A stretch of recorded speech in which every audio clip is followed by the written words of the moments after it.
Batuk gara-gara jenggot.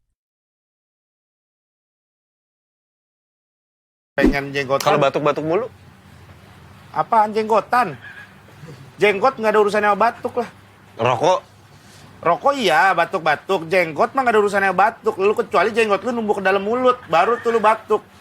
Numbuh gitu, set, ininya masuk ke dalam mulut. Nah itu mungkin batuk tuh. Ini kan numbuhnya ke bawah. Pengalaman tuh ya lu? Nggak pernah gua kayak gitu. Nggak pernah ada orang jenggotan masuk ke dalam mulut. Yang nggak tahu ya, orang di luar negeri apa di mana, di belahan dunia lain.